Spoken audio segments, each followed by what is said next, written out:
'Cause I'm not giving up. I'm not giving up, no, not yet. Even when I'm down to my last breath. Even when they say there's nothing left. So don't give up on. I'm not giving up. I'm not giving up, no, not me. Even when nobody else believes. I'm not going out that easily. So don't give up on me.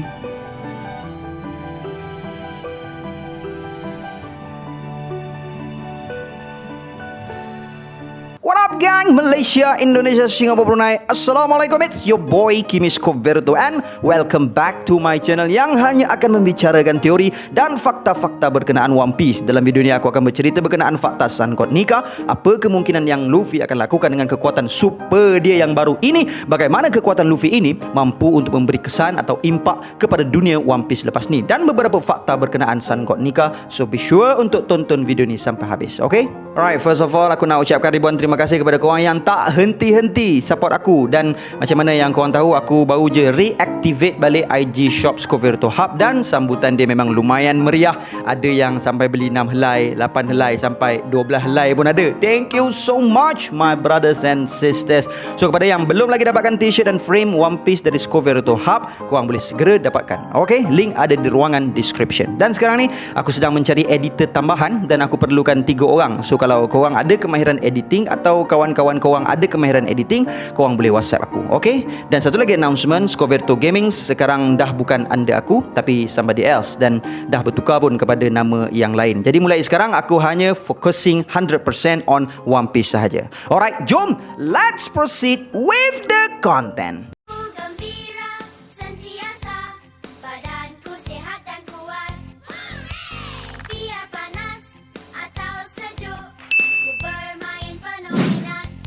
Right, sebelum kita mengupas lanjut berkenaan what potential kekuatan baru Sun God Nika ni, kita tengok dulu fakta yang kita ada setakat hari ni. So Nika merupakan mythical warrior yang dahulunya dijuluki Sun God oleh golongan hamba pada waktu zaman purba kala dahulunya.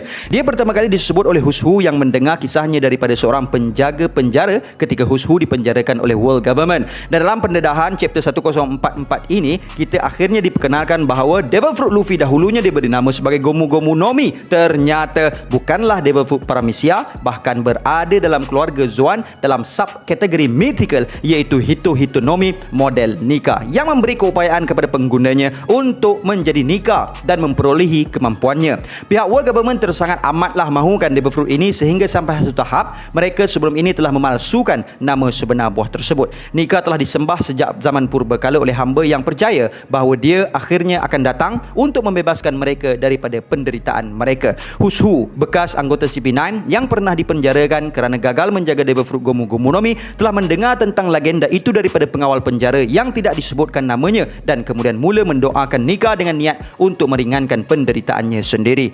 Apabila Hushu perasan bahawa pengawal penjara yang sama yang memberitahunya tentang legenda itu tiba-tiba hilang dari tugas, dia mengesyaki bahawa cerita itu tidak dimaksudkan untuk dikongsi dan bahawa kerajaan dunia telah melakukan sesuatu kepada pengawal tersebut. Dia kemudian memutuskan untuk keluar dari penjara untuk melarikan diri dari hukuman yang mungkin lebih buruk kerana mengetahui terlalu banyak.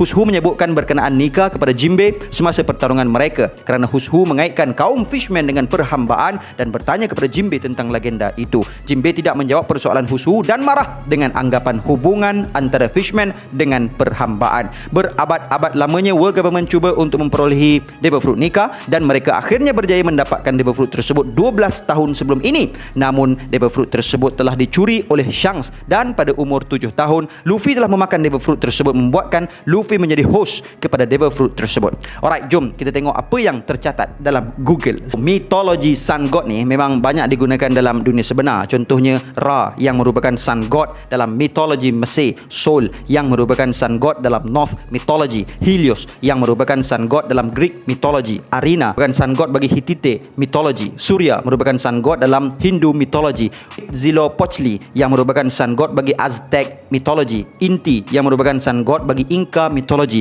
Kini Chahau yang merupakan sun god bagi Maya mythology, Luh yang merupakan sun god bagi Celtic mythology, dan Mithra yang merupakan sun god bagi kepercayaan Parsi.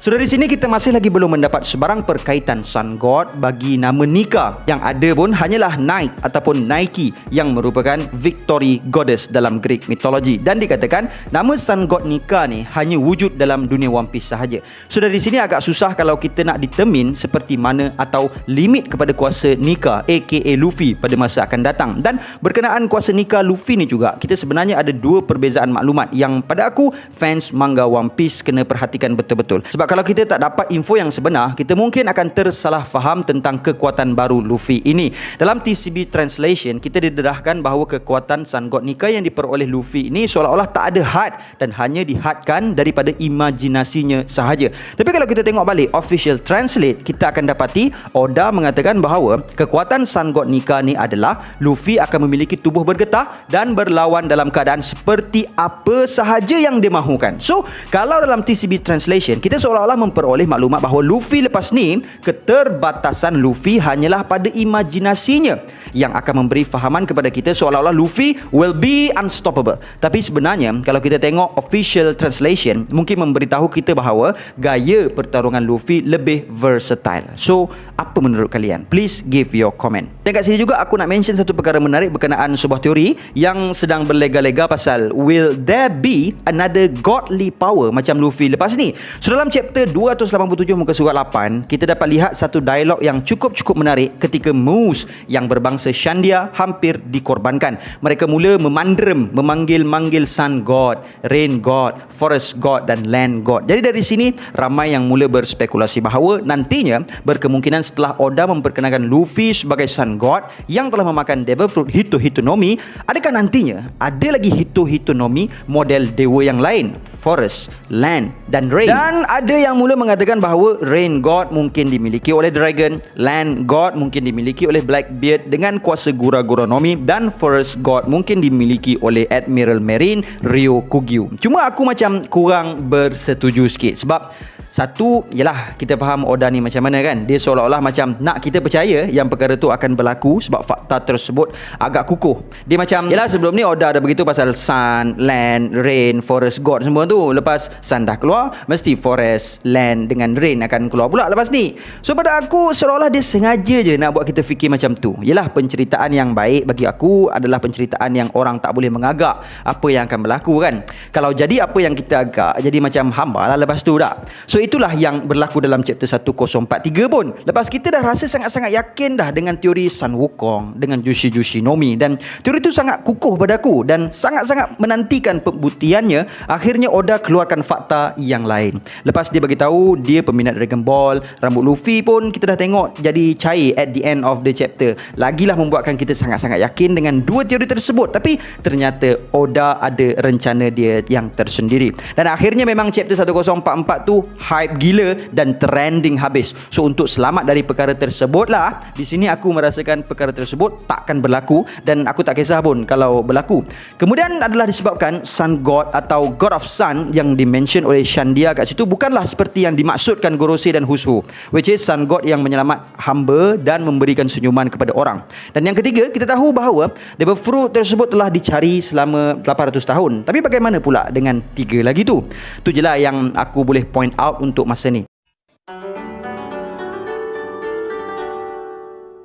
Siapa nak come out first? Dalam segmen SNF hari ini, aku nak highlight IG shop Zampirex.phone. Mereka merupakan pakar phone dan antara penjual phone terlaris di Malaysia. Apa yang menariknya Zampirex.phone berbanding yang lain adalah mereka adalah trusted seller termurah di Malaysia dan dengan hanya RM200 anda dah boleh book iPhone idaman korang. iPhone 7, iPhone 8, iPhone X, iPhone 12, iPhone 13 Pro, you name it, my man, semua diorang ada. Dan amazingly, mereka juga menyediakan free gift untuk setiap pembelian. Even artis-artis pun beli dari diorang. Oh my god! Segera dapatkan iPhone anda only at Zampirex.phone. Link aku tinggalkan di ruangan description di bawah.